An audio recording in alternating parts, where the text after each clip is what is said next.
शिमला की स्वयंसेवी संस्था इनक्रेडिबल हिमाचल ने इंडियन ऑयल कॉरपोरेशन के सौजन्य से शिमला ग्रामीण की पंचायत ओखरू की उन पहाड़ियों पर पौधारोपण किया जहां वृक्षों की संख्या अब बहुत कम रह गई है। इस मौके पर पंचायत के गांव ओखरू, जनिया सहित अन्य गांवों के ग्रामीणों ने आंवला, बेहड़ा, जामुन, दाड़ू आदि के पौधे लगाए। ग्रामीण, वार्ड सदस्य और संस्था के स्वयंसेवी ने गांव जनिया में जहां भूस्खलन आदि का खतरा और बरसात में जहां नुकसान हुआ है वहां पौधे लगाए। इस मौके पर गांव जनिया में एक कार्यक्रम का आयोजन किया गया। कार्यक्रम में बीडीसी सदस्य आशा वर्मा बतौर मुख्य अतिथि उपस्थित रही। कार्यक्रम में कॉरपोरेशन से राकेश छेरिंग, राष्ट्रीय युवा पुरस्कार से पुरस्कृत समाजसेवी हेमराज चौहान, संस्था के चेयरमैन नीरज गुप्ता, महासचिव देवेश गौतम, समाजसेवी सीमा चौहान सहित अन्य ग्रामीण उपस्थित रहे। राकेश और छेरिंग ने ग्रामीणों से कहा कि पौधों को लगाने के बाद उनके संरक्षण पर ध्यान देने की आवश्यकता होती है। उन्होंने कहा कि लोगों के उत्साह को देखते हुए जल्द ही इस प्रकार का अभियान समीपवर्ती पंचायतों में भी शुरू किया जाएगा। संस्था के चेयरमैन नीरज गुप्ता ने कहा कि संस्था इस प्रकार के कार्यक्रम प्रदेश भर में कर रही है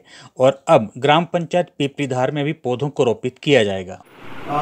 मेनली हमारा कार्यक्रम सिर्फ इतना सा है, आने का उद्देश्य ये था, तो भी बात करेंगे 2 मिनट से कि जैसे देश के हालात हैं, हर साल जंगल जल रहे हैं, पूरे के पूरे विश्व में, पूरे ब्रह्मांड में जहाँ तक हमारी जमीन है आग लगी हुई है। तो ये जो पौधे जल रहे हैं इसका आप देख ही रहे होंगे, जंगल जल रहे हैं, पौधे जल रहे हैं, पौधों की कमी हो रही है, विकास हो रहा है, डेवलपमेंट हो रहा है। कि एक सड़क गड़ोग से यहाँ लाड़े में कितने पौधे खत्म होते हैं, 11 किलोमीटर की सड़क है, कितने पौधे काट दिए हमने और लगाए कितने।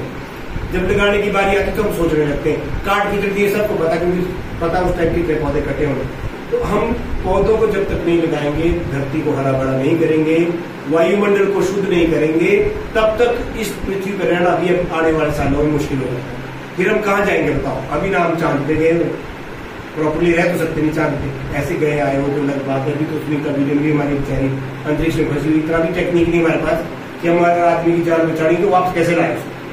अभी यहाँ पहुंचे हम कि हम दूसरे ग्रह पे जाके रहे, यहाँ तो आग लगे, इसी ग्रह पे रहना पड़ेगा।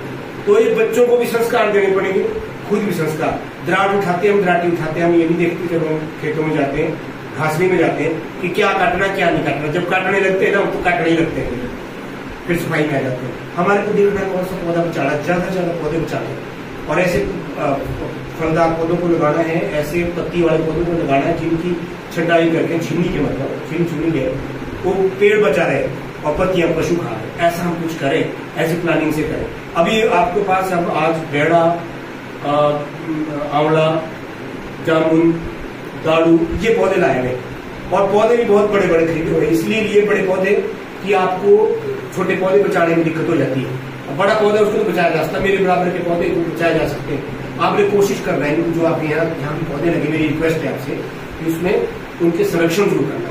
और ऐसा नहीं कि आज हम हो जाएंगे, मैं तो लोकल स्थानीय में यही कहूँ, तो मैं तो फिर बार बार भी आऊंगा। और सर भी कह रहे थे कि हम भी एक बार अपने पौधों को छू देते हैं। जो पौधे लगाते हैं उनको अपने बच्चों की तरह, माँ की तरह, बाप की तरह प्यार करते हैं। एक हम जल्दी ही यहाँ स्कूल में कार्यक्रम करेंगे और बच्चों को भी ये रिक्वेस्ट करेंगे, बच्चों को हम पौधे दान करेंगे। ये जो लगाए अभी और भी लगाने पौधे, तो इन पौधों को हम अपने एंसेस्टर्स का, अपने जो हमारे पूर्वज उनके नाम देंगे ताकि हमारी अटैचमेंट बढ़े, उनसे प्यार बढ़े, आकर्षण बढ़े उनके प्रति। तो उन पौधों को तब बचाया जा सकता है। अपनी दादी नाम रखते रामदेव,